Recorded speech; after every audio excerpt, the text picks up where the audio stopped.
the two Chicago teams, the White Sox and Cubs, have made a trade. Don't mind the records. Those aren't for real records. I just had to sim until they played each other. And the player in the trade is playing. Cubs are 68-30. Nowhere near that in real life, but let's look at the trade. So here is the official trade. There are also two single-A infielders going to the White Sox. But their ace, Jose Quintana, will be sent to the Chicago Cubs for outfielding prospect Eloy Jimenez, who is a really good prospect, as well as pitching prospect Dylan Cease, who's 21, has solid potential. So it's not a bad trade for either team. It won't let me accept it, and there's no trade override in this game. So I could probably put in like Miguel Montero. Oh wow, that's a lot. So I could put in someone bad.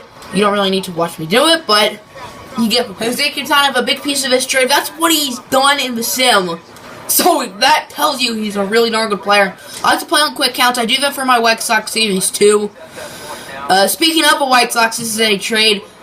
In the White Sox series, we traded Jose Quintana to the Angels for some prospects, which included Matt Faes, who I'm going to be uploading a White Sox episode today, and Matt Faes went off. So make sure you look out for that.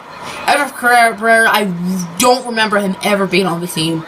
But anyway, I think this is a win-win. Let's start with the Cubs. The Cubs are not doing too great this year, 43-45. Their only all-star this year is Wade Davis, who wasn't even on the World Series roster last year. He was on the Royals, and he does have a ring when the Royals won in 2015, which was the season before the Cubs won their World Series. So he knows what it's like to win a World Series. I think he pitched the final pitch.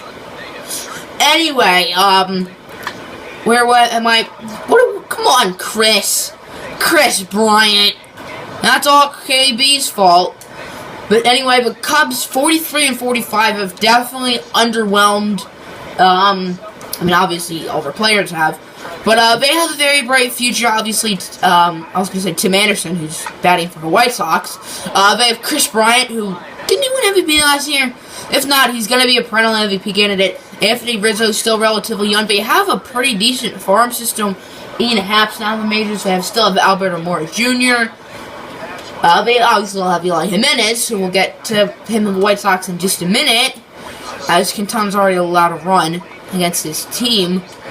I'm stuck. But the Cubs are definitely not in rebuilding mode. They've been doing that for a while. They're just having like a bad start of the season, but if they went in rebuild mode, this team would get so many good prospects. Like Chris Bryant, that's going to get them a lot.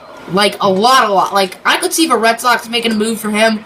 They could always trade, like, Benintendi and some other stuff. I don't think the Cubs would ever do that. They would be stupid. But if the Red Sox are a contender, and they have Andrew Benintendi, who's a really good young prospect, who's actually been tearing it up this year.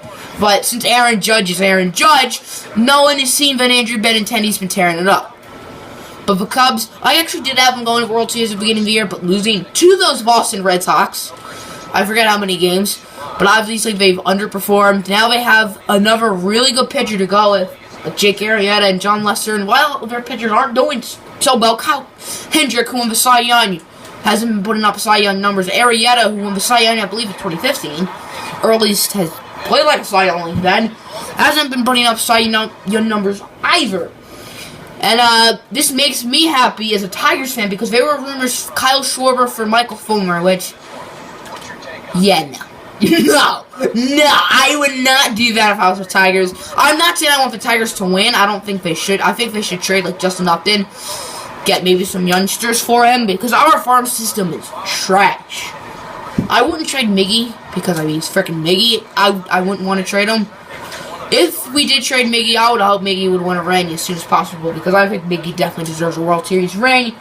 But I think this is a good trade for the Cubs. They are losing a top prospect, but they have like Jason Hayward in the outfield. They have Ian Happ, who's played in the outfield. They have Kyle Schwarber, who, while he has not been good this year, he's, 24, 25. So he's still very, very young.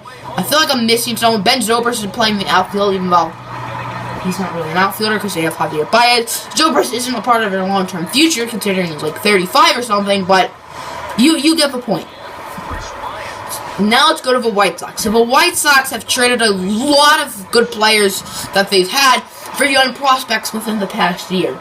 This winter, they traded Chris Sale for Yoan Moncada, who is the #1 prospect in baseball, as well as Michael Kopech, who's a good young pitcher. He's like 20, 21 years old. And then they also traded Adam Eaton to the Nationals for 2 more young starting pitchers, Lucas Giolito and Reynaldo Lopez. So now they have 4 good young pitchers in their farm system. Kopech, Giolito, Lopez, and Dylan Cease, who they got in this Cubs deal. Cease, I highly doubt he's going to be good as any of those 3, but he's definitely not a bad player. I mean, the game has him at B potential, so he's got to be somewhat good in real life. Maybe he might make the majors.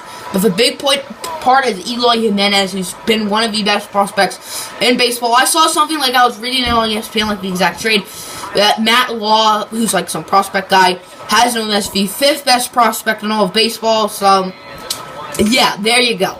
So the White Sox are going to get to put him in their outfield with, well, I don't really think they have any future outfielders on their team.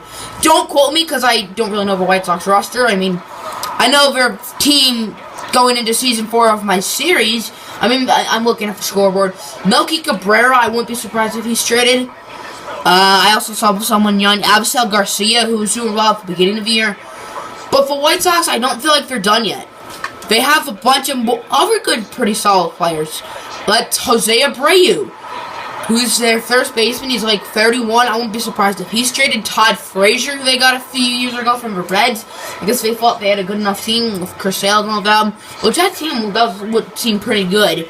Obviously, they kind of blew it up, which definitely was the right choice, in my opinion. Melky Cabrera, who I know is the All-Star MVP a few years ago. I also know he was taking steroids, I believe, that year, so he wasn't exactly an All-Star. Frazier, Cabrera, and what's-his-face, Jose Abreu, are all like 31, 32. So they're not, like, old yet, but they're not going to be getting better. But as I said, they're definitely not old by any means. A team like the Red Sox or the Nationals or the Dodgers or the Astros, some sort of contending team could definitely use them. I mean, if they had any relievers, then DC would be like, yeah, sure, I'll take them, because the Nationals relievers are crappy, as already the Cubs have not been great. Neither of the White Sox in this gameplay. The White Sox, adding Eloy Jimenez and Dylan Cease definitely puts their farm system, like, if it wasn't number 1, I definitely think it's not number 1. Because that farm system, bro, is stacked. Moncada, Kopech, Giolito, Reynaldo Lopez, and now Eloy Jimenez. This is a team in like 5 years that you're going to have to watch out for. Let's just say the White Sox are trusting the process. Getting all these young players, just like the Sixers got all those picks. Trust the process, and then it will eventually pay off. The Sixers hasn't exactly paid off yet, but it looks like it definitely will. Markelle Fultz and Ben Simmons and Joel Embiid. That team is going to be scary. And the White Sox team, I would be surprised if they didn't. I would not be surprised if they lost over 100 games this year. But what about like the second worst team in the AL? The AL actually hasn't been that bad. Like the lowest team, like the A's of the White Sox, pretty much teams you'd expect. But they've been pretty good. Like obviously, like the Phillies and the Padres are the absolute worst. But those teams, if they are in the NL, they'd probably be better.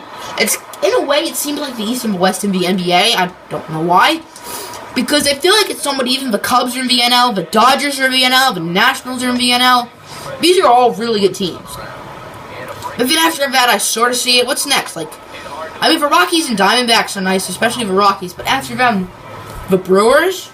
I mean, the Cardinals are solid, but they're kind of old. The Brewers. The Mets. The Mets, I really feel like, are a joke of a franchise. I know they just made the World Series a couple years ago, but all those injuries, that team is, I feel like it's a joke. That's almost as embarrassing as the Nets in a way, because that team is embarrassing. Anyway, I hope you guys enjoyed. I think this is a win-win for the Cubs and White Sox. It may put the Cubs back on track to make a deep playoff run, and it makes the White Sox farm system even better than it already is. So I hope you guys enjoyed. It's the second inning, but White Sox are winning 4-3. Does that make any sense? I mean, this shows Quintana sucks, which Quintana does not suck. Quintana is arguably an all-star. I'm also grateful that the Tigers did not trade Michael Fulmer, who's an all-star, only like 24 or 25, for Kyle Schwarber, who's been awful this year. He's only like 24 or 25. He had the injury last year. He did he was phenomenal in the World Series. Did he win World Series MVP? I know the playoff MVPs were Baez and Lester, but did he win World Series MVP? I forget who won the World Series MVP. But anyway, adios, amigos.